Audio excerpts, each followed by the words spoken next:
For today's video, samahan nyo muna ako mag-production ng para sa crew, para sa Lido, at para na rin sa main galley, syempre.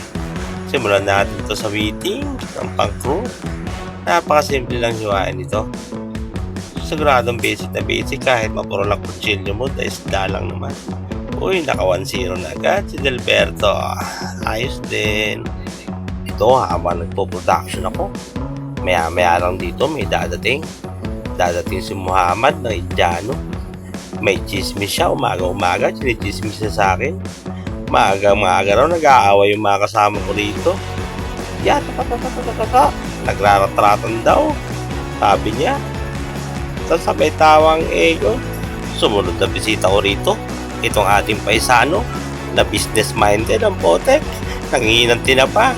Almusal daw namin bukas, pero syempre alam na natin yan. Kala yata maluloko be. Pangatlong bisita ko yung taga-Rugali. Kukunin niya na yung pagko niya. Sabi ko, sige, get all you want. Minang yabang naman nun. Okay, diretso tayo sa panlido. Tirahin na natin tilapia. Isunod na agad natin itong perch. Minang tunay naman magiwa niyan. Mahiwa ka sana. Or, kala mo din naman talaga naglilinis eh. Pinapakita pa eh. Nakapakita lang naman.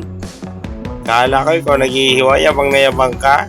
Eh, nakapakita lang naman. Ay, hiwain mo pala, no. Aroy, talagang panayan tissue eh. Lakas sa tissue. Katulan. Inam din eh, na. Uy, check. Kain na kami ng tropa. So, tapos balik na agad sa trabaho, syempre. Credit na tayo. Ito na yun. Dumating yung kapo ko, sabi niya, labelan ko daw. Syempre, sinunod ko siya. Nilagyan ko ng label. Ayan o, tignan nyo. Thank you din. I-like mo na din yung video, my friend.